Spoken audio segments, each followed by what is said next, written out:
Esta semana se anunció un nuevo esquema que tiene que ver con segmentación de tarifas. Se anunció para electricidad, para gas y también para agua. En esta columna no vamos a poder explicar absolutamente todo. Vamos a mostrar algunos de los criterios fundamentales a partir de los cuales se empieza a eliminar subsidios en algunas categorías, es decir, en algunos casos. Para empezar, ¿cuál es el punto de partida? Bueno, los formularios que quizás muchos de ustedes ya llenaron. Si alguno no lo hizo, está a tiempo, tanto para luz como para gas. Hay todavía un 38 y un 31% de personas no inscriptas, hogares, mejor dicho, no inscriptos, con lo cual todavía falta seguir cargando información.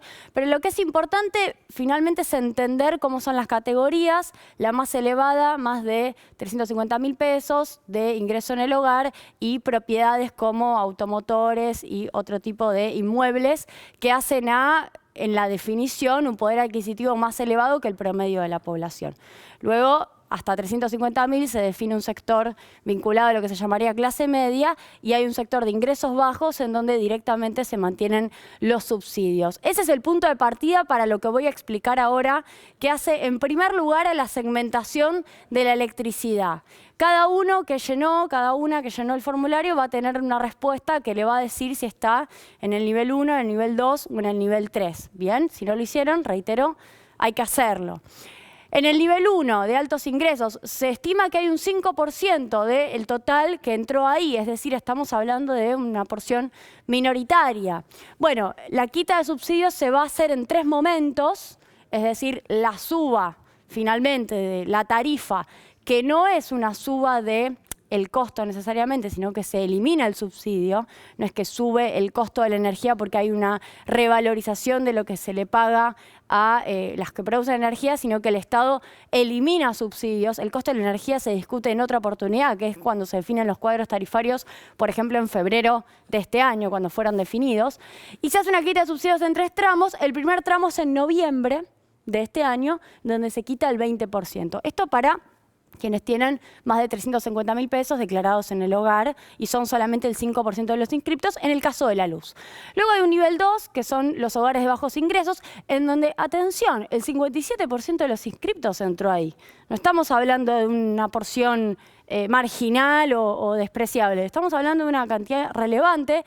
No van a tener suba en el caso de la electricidad, lo mismo pasa con el nivel 2 en el caso del gas. Y el nivel 3, que es finalmente lo más difícil, ¿no? Para no cometer injusticias, el desafío más grande, ingresos medios, hay un 38% de inscriptos, tampoco es un número despreciable, estamos hablando de un volumen importante.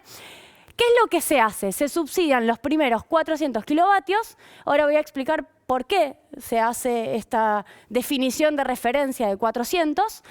En lugares, en zonas, y esto me parece importante porque se atendió al problema de no tener gas. En zonas en donde no hay gas y hay un mayor consumo de electricidad, lo que se subsidia inicialmente son los 550 kilovatios, es decir, se sube el margen subsidiado y sobre eso, sobre el resto, se elimina subsidio, sobre lo que resta del consumo por encima de 550 o por encima de 400 por mes.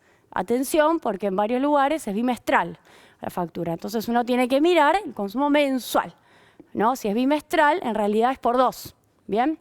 Bueno, y para el caso de los comercios hay una quita del 20% del subsidio. Todo esto obviamente va a ir con el tiempo tendiendo a reducirse más. Entramos tanto para nivel 3 como para nivel 1. Nivel 2, que son bajos ingresos, queda con subsidio total. Avancemos al caso del gas. Obviamente acá cada uno después tiene que ir a mirar su factura y ver cómo le quedaría sin subsidio. Cada factura lo tiene y después hacer algún numerito de qué pasa si me sacan el 20%. Hay una cosa que es muy de casuística, que lamentablemente esta explicación carece, porque uno necesita sentarse al lado con ustedes y mostrarle la factura y decirle, bueno, cómo va a funcionar, que depende en algún punto de que cada uno pueda mirar qué segmento quedó, si es en el 1, en el 2 o en el 3, y por ende, qué es lo que va a ocurrir. ¿Por qué el tope de 400 kilovatios? Esto fue una discusión, no sé si la escucharon, pero decían, bueno, es mucho, es poco, estamos siendo injustos. Bueno, fuimos a los datos, ¿no? Desde el CEPA fuimos a los datos. El 92% de los usuarios residenciales significan familias, ¿bien? Los usuarios no residenciales podrían ser empresas. Se encuentra en la primera categoría y consume en promedio 194 kilovatios al mes. El 92%, ¿eh? Con máximos de 292 kilovatios, si quieren redondeamos en 300, en usuarios de distribuidoras como por ejemplo DELAP, ¿no? Es decir, el 92% está abajo de los 400 kilovatios. Después tenés entre 500 y 700 kilovatios al mes, otro 5%, ¿no? Y después hay un 3% que consume bastante más, 1.100 kilovatios, por ejemplo. Es decir, poner ese límite permite subsidiar a la mayoría. Esa es la razón más importante y yo diría que es la razón muy poco explicada, tal vez, para entender por qué finalmente 400 y no 100 o 1.000. Bueno, avancemos al caso del gas. El caso del gas tiene un nivel de complejidad mayor, no lo voy a explicar entero, pero les voy a decir que los hogares de altos ingresos, que están en nivel 1, van a tener 3 tramos de reducción de subsidios hasta llegar a subsidio 0. Los 3 tramos están definidos con fechas. En el caso de la electricidad no está la fecha de todo, está la fecha de la quita del primer tramo de subsidio, que es en noviembre. En el caso del gas, septiembre, ahora, 20% se elimina el subsidio, no es que es un aumento del 20%, se elimina el subsidio en un 20%, noviembre 40% y en enero del año que viene ya directamente se paga factura plena.